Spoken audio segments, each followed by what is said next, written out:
Hello நண்பர்களே, இன்னைக்கு மே 15க்கான current அஃபேர்ஸை பார்த்துட்டு இருக்கோம். நாளைக்கு 10ஆம் வகுப்பு தேர்வு முடிவுகள்னு சொல்லியிருக்காங்க. ஹெட்லைன்ஸில் 3 நாட்களுக்கு முன்பாகவே கொடுத்துருக்காங்க. அதுபோக பாதுகாப்பு நிலவரம் குறித்து பிரதமர் தலைமையில் அமைச்சரவை கூட்டம் நடைபெறுகிறது. இது நேற்று நடைபெற்றது. இந்தியா பாகிஸ்தானுக்கு இடையேயான சண்டை நிறுத்தம் எப்படி இருக்குன்னு சொல்லி இது பண்ணுவாங்க. அதுபோக 21 நாட்களுக்கு பின் இந்திய வீரர் ஒப்படைக்கப்பட்டது. பாகிஸ்தான் நமக்கு இந்திய வீரர் திருப்பி அனுப்பிட்டாங்க. பதிலுக்கு அவங்களோட வீரர் நம்ம கிட்ட இருந்து அவங்க கிட்ட திருப்பி அனுப்பப்பட்டுள்ளது.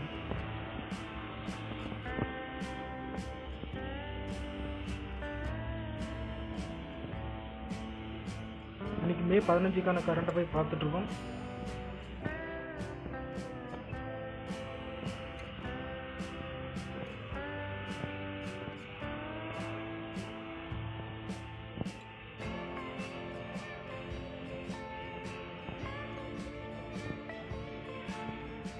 ஓகே, இன்றைய நிகழ்ச்சிகள் என்னன்னு பார்த்தோம்னா இன்னைக்கு எங்கெங்க எந்தெந்த நிகழ்ச்சி நடக்க போகுதுன்னு தனியாக பர்டிகுலராக மார்க் பண்ணியே சொல்லியிருப்பாங்க டெய்லியும் இந்த நியூஸ் பேப்பரில்.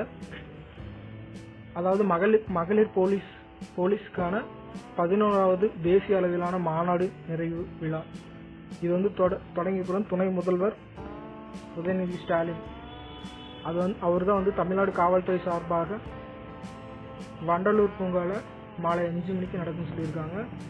2வது உபசனாவின் 4வது பட்டமளிப்பு விழா சென்னை உயர்நீதிமன்ற நீதிபதி GR சுவாமிநாதன்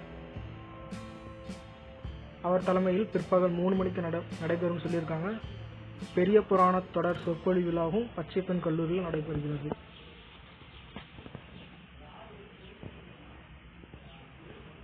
முக்கியமான கரண்ட் அஃபேர் மட்டும் பார்த்துடலாம்.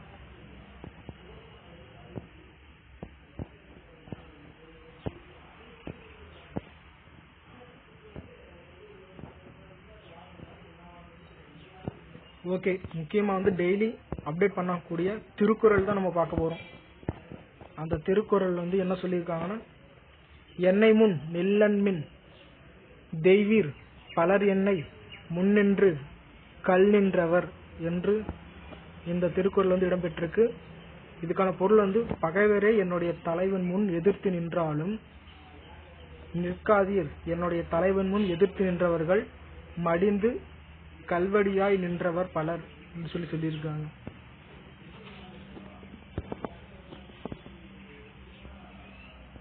அடுத்ததா என்ன பார்த்தோம்னா, நம்ம நேற்று பார்த்தோம் புதன்கிழமை தான் உச்ச நீதிமன்ற புதிய நீதிபதியாக BR கவாய் நியமனம் செய்யப்பட்டுள்ளார். இது நேற்று நடைபெற்றது.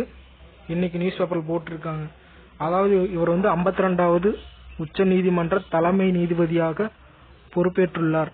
இதுக்கு முன்னாடி இருந்தவர் யாருன்னா 51வது உச்ச நீதிமன்ற தலைமை நீதிபதி சஞ்சீவ் கண்ணா பதவி காலம் முடிஞ்சதுனால இவர் நியமிக்கப்பட்டுள்ளார். குடியரசுத் தலைவர் தான் இந்த ப்ரமோஷனை நடத்தி வச்சாங்க.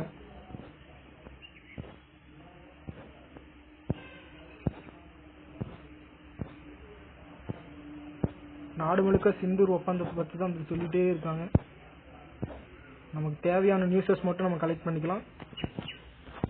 2வது UPSC சேர்மனாக புதிய தலைவராக அஜய்குமார் நியமனம் செய்யப்பட்டுள்ளார். இவர் ஓய்வு பெற்ற IAS அதிகாரி. அதாவது அஜய்குமார் நியமனம் செய்யப்பட்டுள்ளார். இதுக்கு முன்னாடி யார் இருந்தாங்கன்னா, அதாவது பிரீத்தி சுதனின் பதவிக்காலம் முடிந்த நிலையில் இவர் கொடுத்திருக்காங்க. UPSC புதிய தலைவர் அஜய்குமார் நியமனம் செய்யப்பட்டிருக்காங்க. இதுக்கு முன்னாடி இருந்தவர் யாருன்னா பிரீத்தி சுதனின் பதவிக்காலம் முடிந்த நிலையில் இவருக்கு ப்ரமோஷன் செய்யப்பட்டுள்ளது. குடியரசுத் தலைவர் திரௌபதி முர்மு ராணுவ பட தளபதிகள் அவர்களுடன்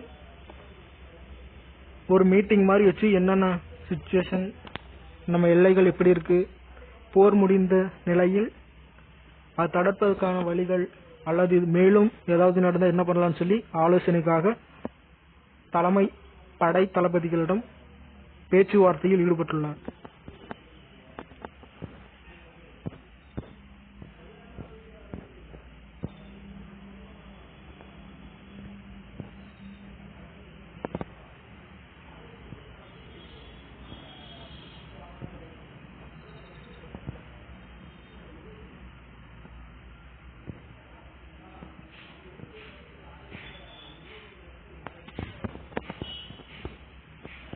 இந்த மாசத்துக்கான நிலநடுக்கம் வந்து குஜராத்தில் நிலநடுக்கம் வந்து பதிவாகியுள்ளது.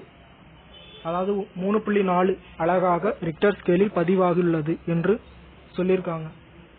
போன மாசத்துல 3 அல்லது 4 இடத்துல வந்து எர்த்குவாக் வந்து நடைபெற்றிருந்தது. அது போக இந்த மாசத்திலையும் எனக்கு தெரிஞ்சு 2 இடத்துல வந்து எர்த்குவாக் வந்து நடைபெற்றுள்ளது.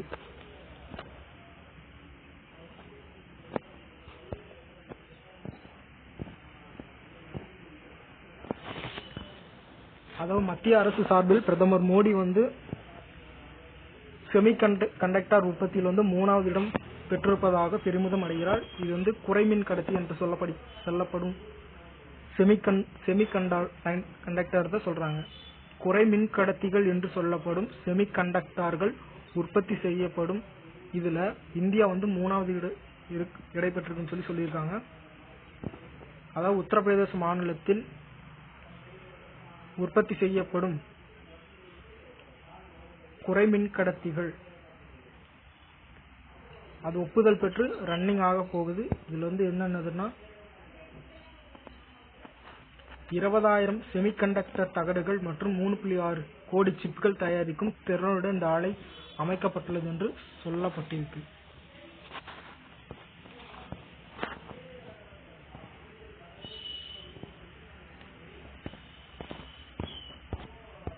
IPL போட்டி வரும் 17ஆம் தேதி முதல் மீண்டும் தொடரும் என்று சொல்லியிருக்காங்க.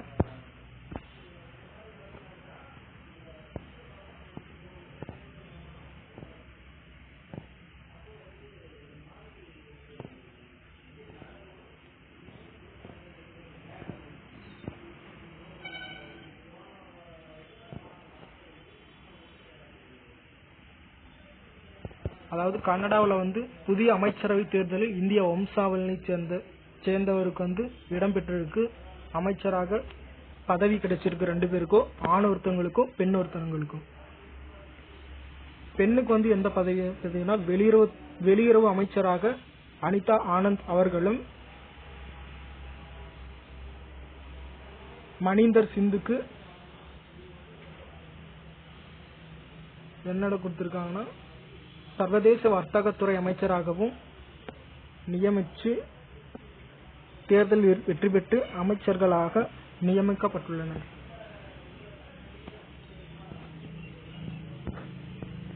சென்செக்ஸ் 32% சரிவை கண்ட தாவர எண்ணெய் இறக்குமதி இன்றைய டேட்டா படி.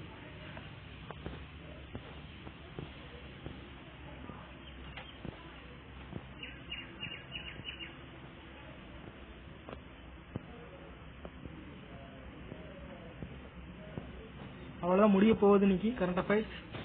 தேங்க்யூ ஃபார் வாட்சிங்.